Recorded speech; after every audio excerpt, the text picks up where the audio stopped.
Hello everyone, this is Pallavi and you are watching Indian Masterminds.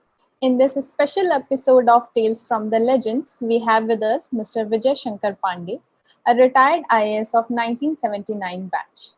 Once known as the crusader against corruption, Mr. Pandey has turned into a politician now. In this conversation, we'll find out his opinions and thoughts on issues regarding bureaucracy and his experience in politics till now. Welcome, sir. You? So I'll start with this. Like you spearheaded the first ever in-house anti-corruption campaign in the country and organized a secret ballot voting to find out most corrupted IAS in UP. So I just wanted to know what led to it, like the whole. See, when I joined the service, everybody entered the service with a kind of feeling that you are there to do good for people and you want to serve with integrity and honesty, and you take oath of constitution before entering the service. So after entering the service, after a few years, I realized that what is happening inside is totally different from what we were taught in the academy, what we had thought about the service per se. From the very beginning, I started as the SDM and then got posted as Chief Development Officer, then District Magistrate in 5 districts. Everywhere I noticed one thing that, our system is happy, maintaining the status quo. And what I mean by status quo is that powerful people's interest should be disturbed. The powerful people include the MPs, MLAs, the party functionaries, ministers, and all that. If they say something, that has to be done. And one doesn't have to bother whether what they're saying is as per rules or not, as per the laid down procedures or not. So this is the culture that I saw from the very beginning, that people are more interested in somehow keeping things quiet and seeing that the business goes on as usual. you know, if anybody is, with powerful connections, his interest gets hurt, then the chorus would be, "Arey bhai, chodo ise. Why you get after people? He is very powerful, and he will do this and he will do that." This is what I kept noticing, and later on I realized that most of the people are just are serving and passing time, and people are getting benefited less as compared to the people who are in powerful positions. And I continued for 10 15 years, I think 10 12 years. Then I started wondering what exactly we are doing. Are we serving people, or are we serving these vested interests? So this is where I started seriously thinking that something needs to be done. Initially, I'll make a confession that initially I had this, I'll say, a lack of experience or lack of understanding about the scenario. I felt that if the IS officers, behave in an honest manner and work with integrity and work for people, then things can be checked and controlled. That's how I started thinking about a campaign inside the service. Yeah. So I got to know that the process, the whole voting thing wasn't an easy one. And if I'm not wrong, then one of the association members, the IS association member, had to stay under a bridge or something to keep the ballot safe. So, what was the risk actually at that time, and what were the other challenges to to get this done, the voting? It was kind of a self cleaning, I think, self cleaning, inside cleaning. So, See, when we started, I basically, I first wrote a letter in 1994 addressed to all the IS officers, raising these questions. Amongst us, there are few people who are working in a very dishonest manner. They are earning tons of money, and they are basically, chori and sina jori, which we call. कि भाई वो कुछ भी करने को तैयार रहते हैं just to fulfill their self interest, and they are very close with politicians, so other people are very scared of really taking them on. So I raise this question: why should we accept all this? Why should we not raise our collective voice and demolish these icons who have become something like icons, and who could get anything and get away with it. So I wrote the letter first, and then initially people started responding. Everybody was fed up with this kind of culture, and people wanted some change. So as it happens, that beginning is very slow. So some people raise their concern: how will you do it? How can we do this? Because these are very powerful people, and if we touch them, they will harm our interests and all. So we said, let's see what happens. So we carried on the campaign. I wrote half a dozen letters, addressed to all the IAS officers, and slowly, the campaign built up, and some people started, raising their voice openly, and they came together.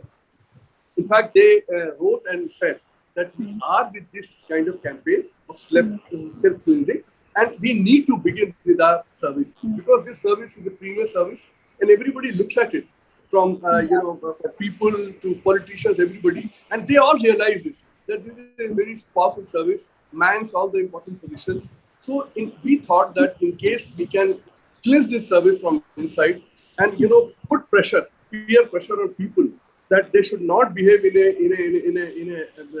I'll say, in a dishonest manner, then something may happen.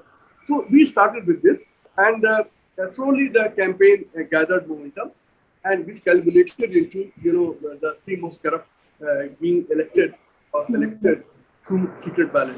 I had written a letter in November 1995 suggesting this method after a lot of deliberation, that the only way we can identify the dishonest people and take them to law is only by a democratic process, so that nobody can impute any Question motive, it. or can say that there is a other angle involved in that. This is how it started. Yeah. So, what were you threatened during the process by any like colleague of yours? Obviously, you were campaigning against some of your own. So, because I know for a fact that this happened, that one of your member had to, safeguard that ballot, that no one touched it. So, what kind of threat was involved? I wanted to know that. See, people who felt threatened were those who were very powerful politically, and they had earned tons of money. I have no hesitation in saying that, and people knew about it. Once you have the combination of political patronage and lots of money, ill-gotten money, then it's a very deadly combination. They can do anything to anyone. This was the apprehension. So what we tried to do was do it in such a way that this process is not, sabotaged by anyone. I tell you, just before 4 days before the voting date, in fact, we decided to vote. We had two votes. It's interesting. First time, on 3rd of February 1996, we put the proposal before the association, UPIS Association, that we want to cleanse the system from inside. And for that purpose, we need to identify the black sheep amongst all of us. And we will just demand inquiry against them. We are not going to do anything. We are not going to punish anyone. We will just identify, select these people, the wrongdoers, and give their names to the government and ask them to act against them. This was the basic proposal. So first voting took place on 3rd February 1996, in which the association overwhelmingly passed this resolution, said that we want to identify the wrongdoers amongst us, and we will give the names to the government. But the association at that point of time couldn't decide how to do it. So we had put up the proposal, but they said no, let's have more deliberation. So what they did was they handed over the task to the executive committee of the UPIS Association, which consisted of nearly 30 members, one member from each batch of the officers.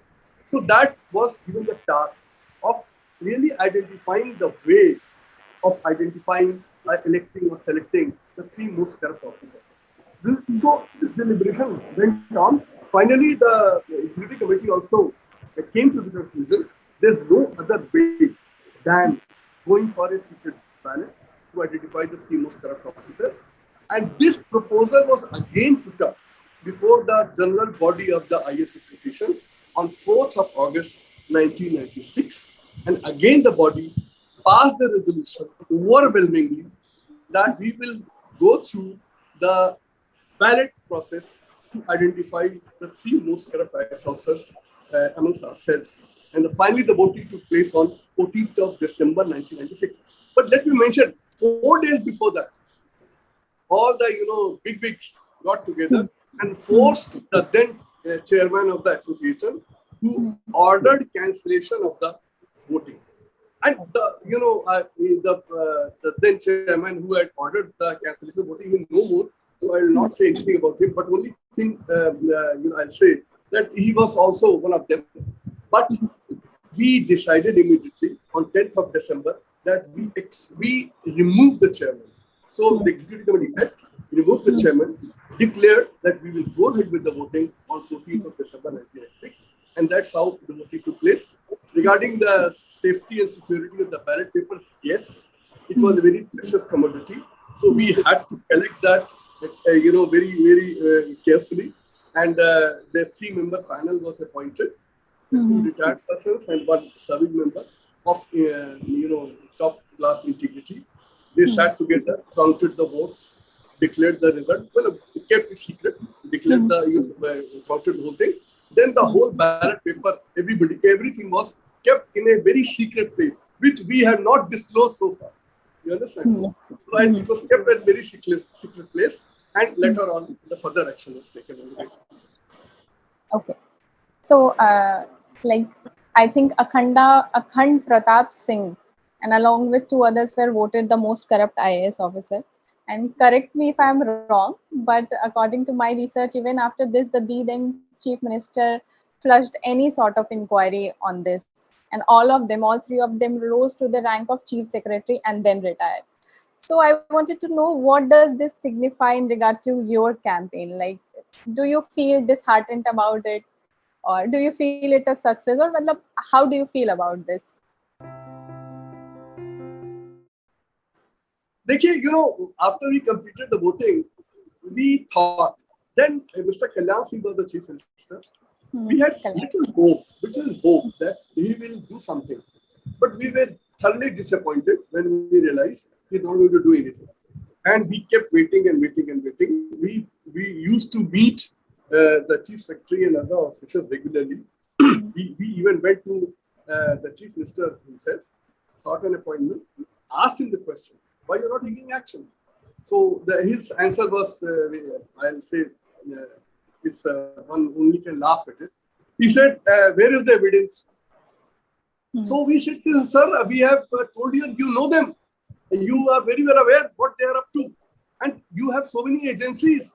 You have Vigilance Department, you have Anti-Corruption Department, you have a Vigilance Commissioner, you have the senior officers. Why don't you take out the evidence against them? He said, no, how can I act? And I need evidence.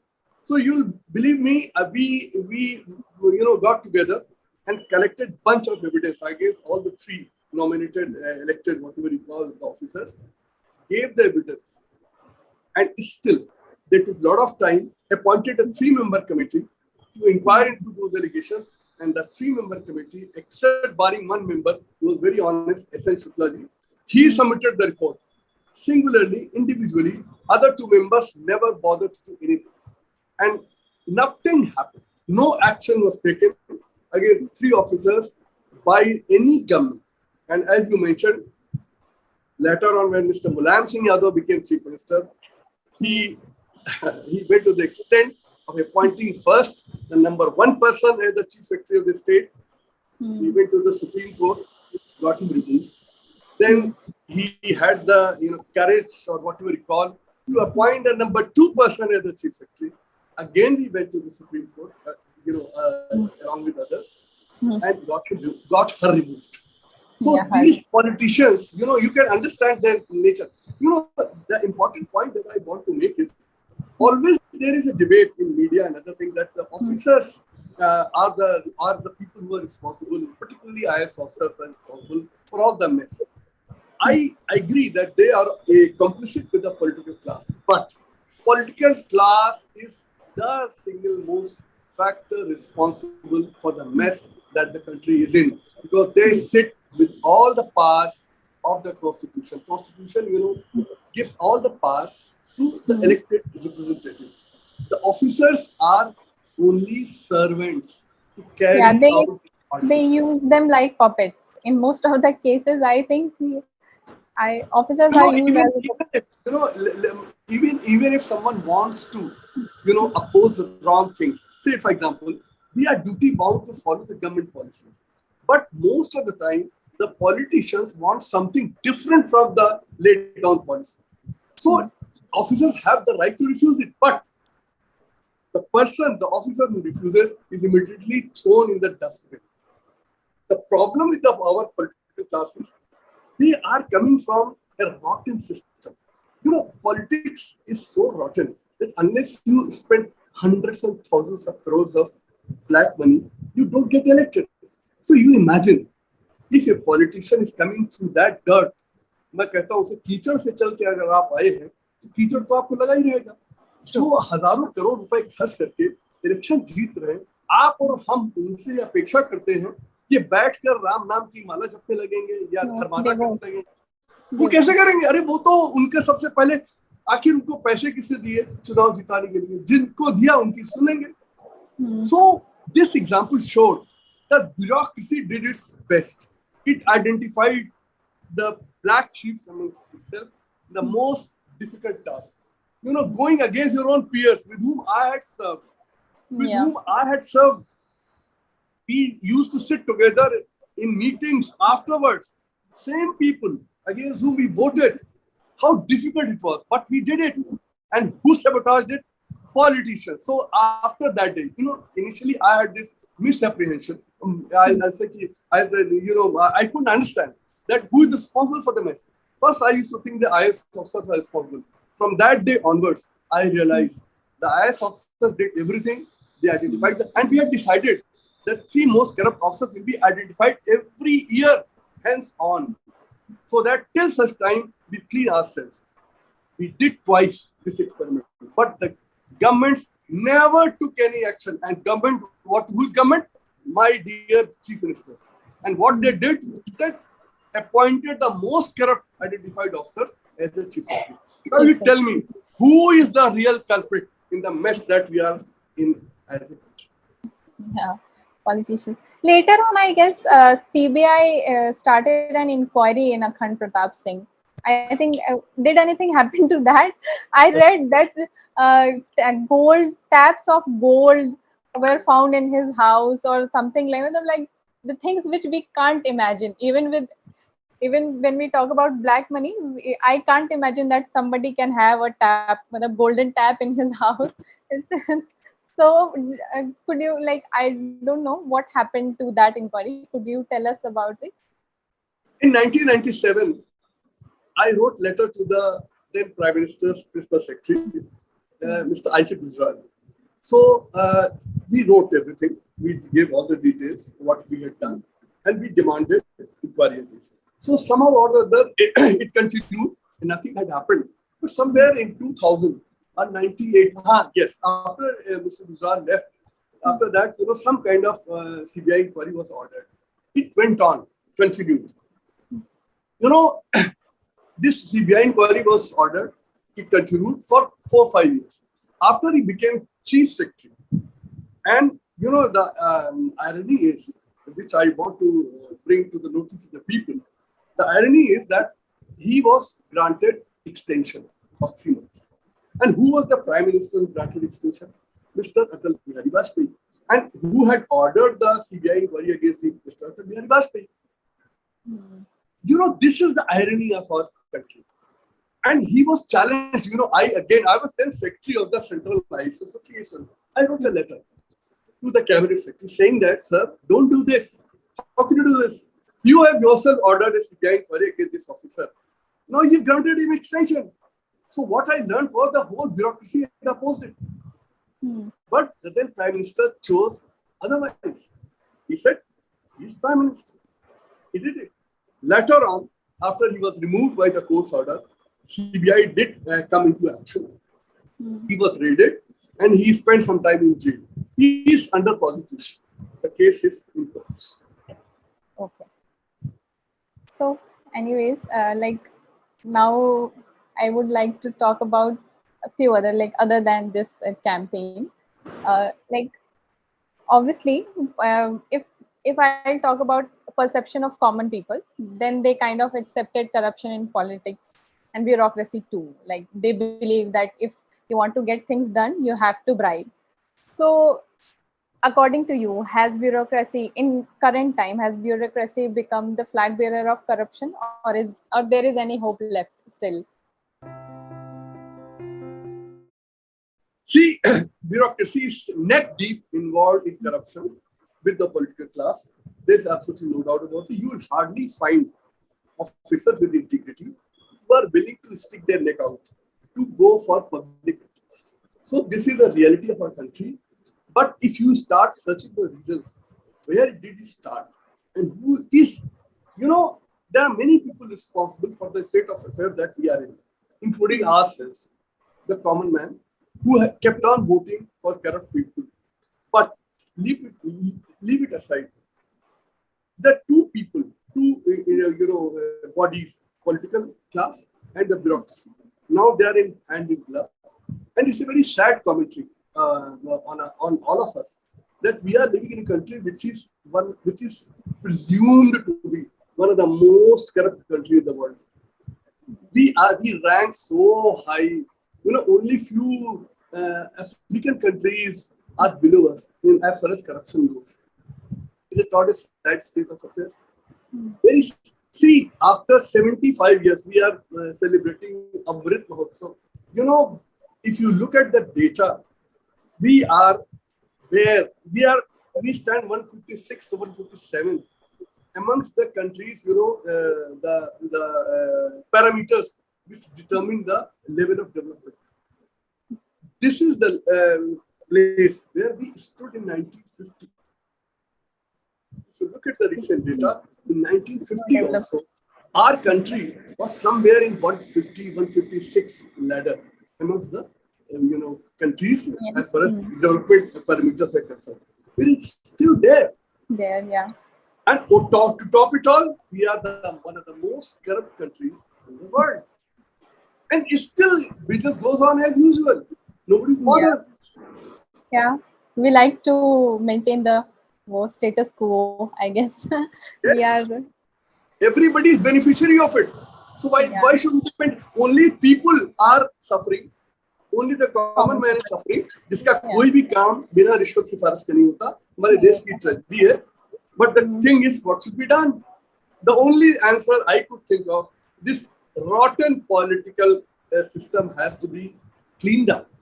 And people who have integrity left in them, who feel for country, they have to come forward and enter politics. There's no other option. I have been in bureaucracy for 37 and a half years. I can tell you with my experience, I could do nothing. I did everything possible. Whatever came to me, I never allowed anything wrong to happen wherever I was sitting. I tried my best, but I find my country having become more corrupt. So I'll say that all the efforts made by me or made by officers like me or officers who wanted to serve the country with integrity and honesty, it has come to naught. so like why most bureaucrats prostrate before the politicians when asked to bend by their political masters? Is there any way out to escape this practice? I'll tell you, I'll share one experience with you. One IS, I won't take his name, one IS officer only. He told me that on his first date of appointment, when he joined as a collector of some place, he was offered, the MLA came and he was offered big bags of money. He refused, and that MLA, he troubled him so much that he has now taken central deputation, because he thought that he cannot survive in the state if he wants to distance himself from the all the corruption. So I want to know, like, most of them, there are very few of them who will choose this kind of path and don't and try not to mess with the politicians also, but then there are many of them who will bend, obviously. So I want to know, is there any way how to escape this? My experience, if you just stick to your guns and don't bend to them, the only thing they can do is transfer you. So if you're not scared of transfers, you're not scared of bad postings, then you can do anything that you want as per law. Nobody can prevent. I tell you, the system has tolerated me had tolerated me for so many years. They could throw me out. I served as per my own understanding of things. I served as per the laid down law, and I reached where others could reach after crawling. So my answer to your question is yes, you can survive in the system if you are strictly honest. There are no mixed paths. There's no middle path. Yeah. You just cannot say that I want good posting also and I want to remain honest. No. Yeah. You have to choose honesty above everything else. Then you can survive in the system. You can have tremendous satisfaction that you did what you wanted to do. You can serve people, you can help people, and you basically, I think you perform your duties with integrity. Yeah. That should be the bottom line. That have I performed my duties with integrity or not? People, the country became better or not, the state developed or not, it's not my business. I am supposed to perform a task with integrity. If I am able to do it, I'm satisfied with that. With this motto, you can survive in the service without any problem, not only in IAS, anywhere. Yeah. The system will have to tolerate you because the law of the land is in favor of you. The law of the land says it wants integrity. It doesn't want dishonest people. The law is in your favor. People are in our favor, so we can survive. Yeah. One officer, you might have heard that one officer usually quote herself like, if you should be ready with your bags every day. Like you can be transferred anywhere. So be ready if you want to serve with honesty. Otherwise, so you have several options. You can do whatever you want. You can use the powers. Anyways, sir, so like other than corruption, if we talk about the system, so what is the bureaucracy today and what are the possible solutions? Like I think corruption is not the only thing. The things is already much more messy. So according to you, what other things are there? See, with all honesty at my command, I can tell you the only problem is dishonesty and corruption. There's no other problem. Our country is so blessed with all the right rules, constitution, systems, all are in place. We have failed to run them because we have become very dishonest. And dishonesty travels from top to bottom. Yeah. It starts with Prime Minister and Chief Minister. Till such time they are bloody dishonest, you can do nothing. Yes, you can survive in the system remaining honest, but the system will become more and more corrupt. I have, there's no other issue. You can remove poverty here in no time. This country is very well endowed. I tell you, this country has always been very rich. If you look at the figures from 1000 AD to 1700 AD, it's a published data. This country, used to have 25% of the world's GDP. Now it is sitting with 2.33% of the world's GDP. Why? It had a big population, very fertile land. A land which never faced any extreme weather, full of water resources, everything. Tons This, of possibilities. this country was always very rich. But I marvel our politicians. I will not talk about 1947, before 1947. Britishers were there, looted whatever they did. Let's not talk about it because it's 75 years. Our politicians had done a wonderful job of making this such a rich, should have been rich country, extremely poor, extremely dishonest. They have done a wonderful job. And I marvel at how could they do it? It was so difficult to keep it so poor. But they have done it. Yeah. So now I have another like thoda sa hatke question. Maybe we are talking mostly about corruption and all. I would like to address issue regarding policing nowadays. Like the Singham and Super Cop phenomena has totally influenced policing nowadays. Common man opinions are also based on that. They are liking it. they are hailing it. So I want to know, like, obviously, you might have understood what I am trying to ask. It's like I am talking about encounters. Like people are justifying encounters. The police, any policeman who does that is hailed and is, given the title of super cop, singham, and all. So, what is your opinion on that? Is it a right thing? Is it the right way to do to go about? See, our country is run by a constitution which says rule of law. Yeah. Encounters are the worst thing that any officer can do. And any time when I heard of encounter, I immediately piled on those police officers and immediately took action. They have no business to take anybody's life because the law doesn't permit it. Let me tell you one thing. If you can break law here, then breaking law is allowed everywhere. If by breaking law you are you can take one's life, then earning money is nothing. It's only breaking law. Yeah. There's nothing left in the country if you support encounters. I feel so sad when I hear people, chief ministers, appreciating and saying, "साहब हम तो ये कर दिया, हमें शर्म नहीं आती है आपको, आपने कैसे करने दिया ये?" This is the worst crime the state can do. You have a legal system. Why don't you fix it? You have a police. Why don't you fix it? How can you kill people? Law doesn't permit it. Simple thing is, if you are not following law in this, then how can I expect you follow? You can take life Yeah. against law. So you can do anything then. Then a bribe is a very small crime as compared to taking one's life. It's the worst thing. And I'm very sad that, there's a fashion growing every day of culture of encounter. Mm-hmm.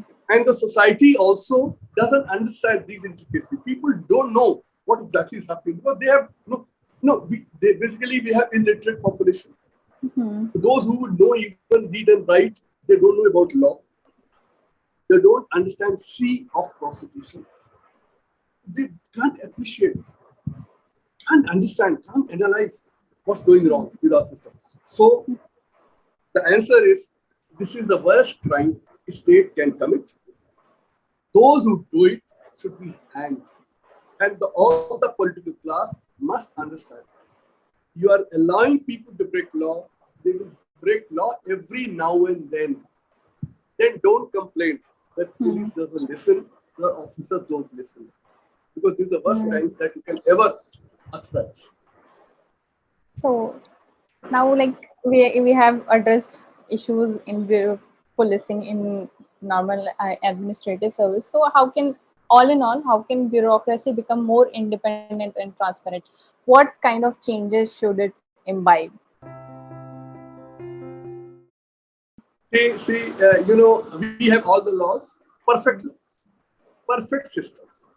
I have, at the occasion of visiting many countries, I had the occasion of studying the systems. They are no better than us. We have everything, but we have a political class which loves dishonest people, which loves criminals, which loves black money, which wins elections through black money. If you have this political class ruling the country, what can you expect from the bureaucracy, which is their servant? You tell me one thing. आप क्या कोई नौकर काम कर रहा हो और वो अगर बेईमानी करे, आप क्या करेंगे? Obviously, I take action. निकाल देंगे. आप इसे पूछिए, आपके नीचे इतना करप्शन है, आपने कभी किसी को पकड़ा, किसी को जेल भेजा? क्यों, कैसे भेजे? ये तो उनके साथ है, ये तो कॉम्प्लिसिट है इसी में. ये क्या करेंगे? मेरी जो समझ है, many people may not agree with me. The rot is in political system. There is nothing wrong. ये bureaucracy, this is my challenge. I have been part of bureaucracy. ये एक दिन में ठीक होगी, एक दिन, one day. Let a prime minister or chief minister say, आज से रिश्वतखोरी बंद. रिश्वतखोर जाएंगे जेल, आप विश्वास मानिए, from next day no police wala will take bribe, no lekpal will take bribe, no collector will take bribe, no secretary will take bribe, nobody will take bribe.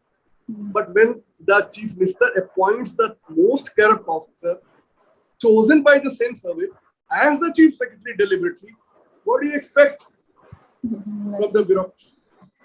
Yes.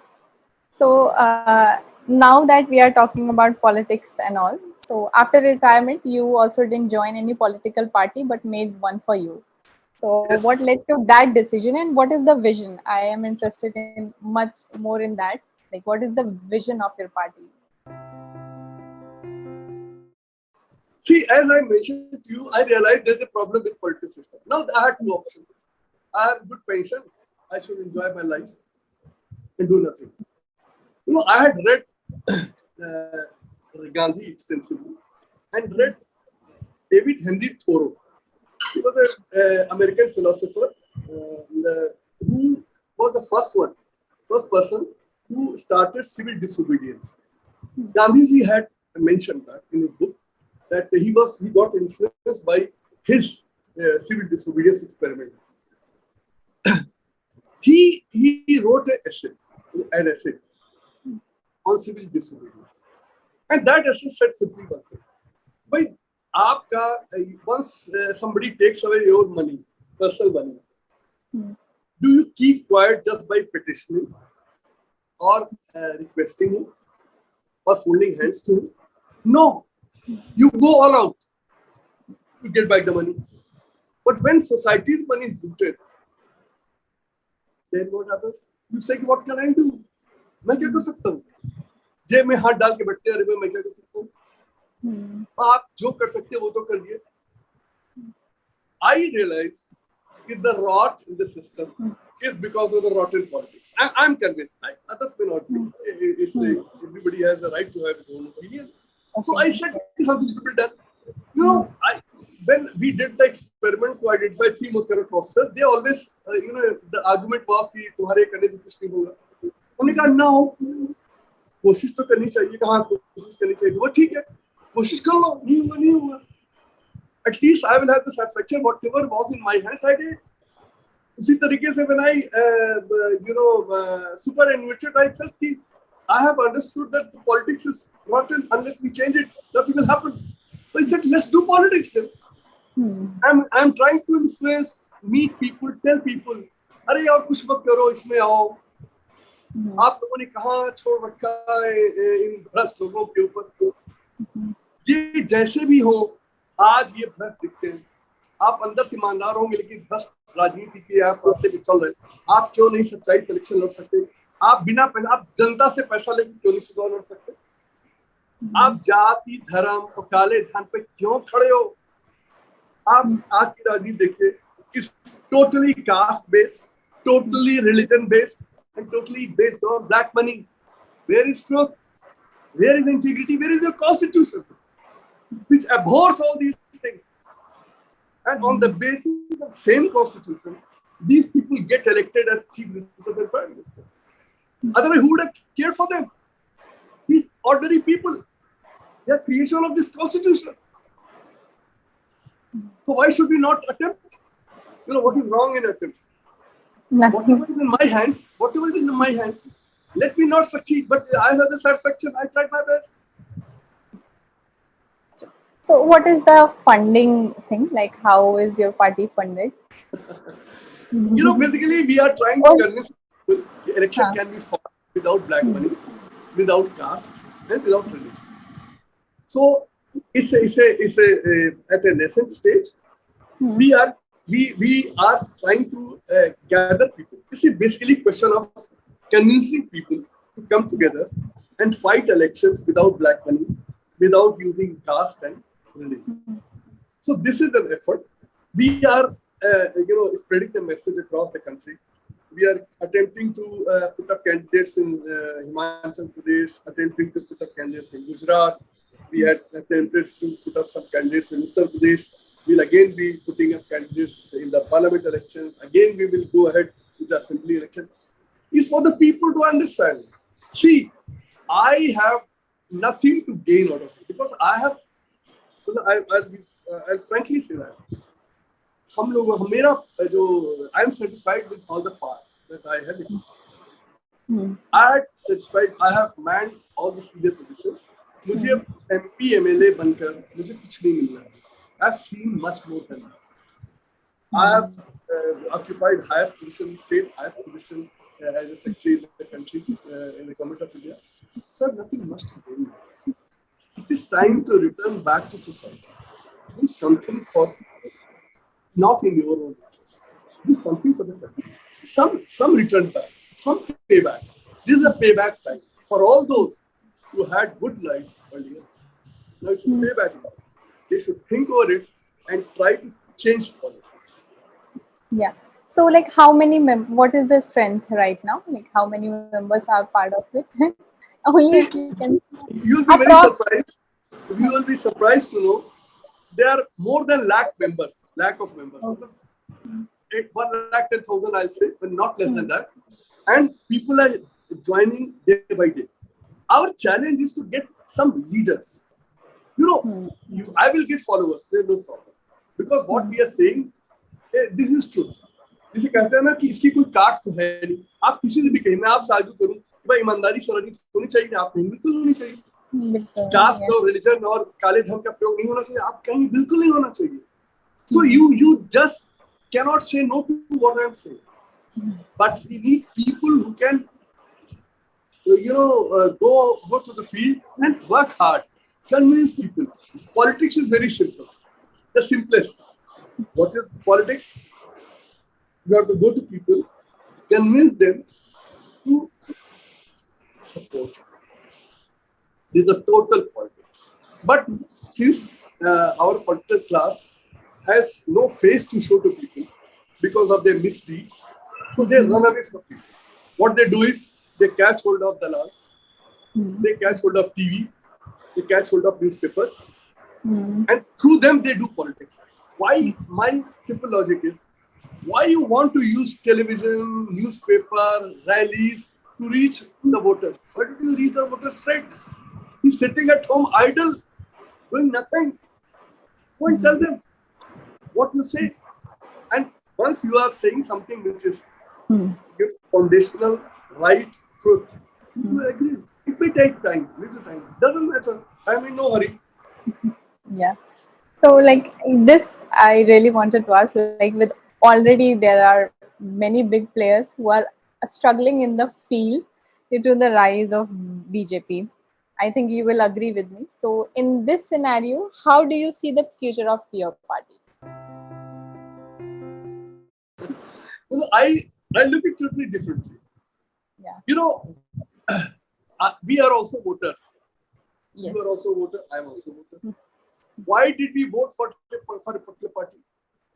Can we recall? Yes. Because those who were ruling, we wanted to throw them out. Well, who was there to garner our votes? We gave it. The country is waiting for an alternative. These parties have nothing to offer to people.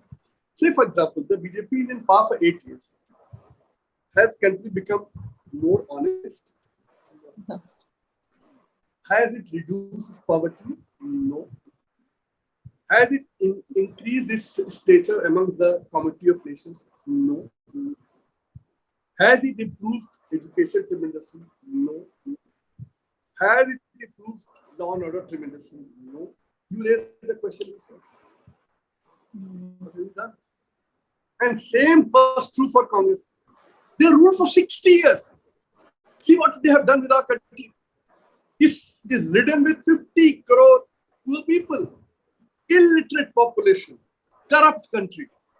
This is the legacy of Congress. Can they run away from that reality? What you are doing for so many years? BJP has been in power for a smaller period, though they have not done anything major. But still, you had 60 years. What did you do? You have to answer for that. Similarly, in states, all these smaller parties have been ruling the states for 5, 10 years. See what has happened? Very minuscule change. And that happens on its own. there's no credit to these governments. You know, we have so much potential, remarkable manpower, remarkable, for all the natural resources that we have. As I told you, this country was never poor. Hmm. All credits to the politicians. Yeah, They, the rotten so, politics. but you didn't answer my question like in a concrete way. Like, how do you see your party future, your party's future? See, making effort is in my hand. Yes. I do that. Say, for example, in service, I my effort was to work honestly. I did that. I didn't bother what has happened. Whether a country has become more honest, state has become more honest, whether people have got better. No, my task was to do whatever in my hand. In my hands is that I must go to people and tell them. It's people to choose. If they still choose, the mandir, masjid, and jati or paisa, it's their problem. Yes. I'm You can not only here do to. your effort. I'm not here to gain any position. I had enough of it. I'm a very satisfied man. But I'm dissatisfied that this should not have happened with our country. No, this country belongs to me also, and I have some responsibility towards it. Whatever is in my hands, I do. Hmm. People don't like, let them not like. I'll keep doing. Yeah. Let's contribute like, in whatever way we can. Yes. So, with that note, I would like to thank you so much for your time. It was really a very nice interactive session. Thank you Thank so you much. so much for your time, sir. Thank you.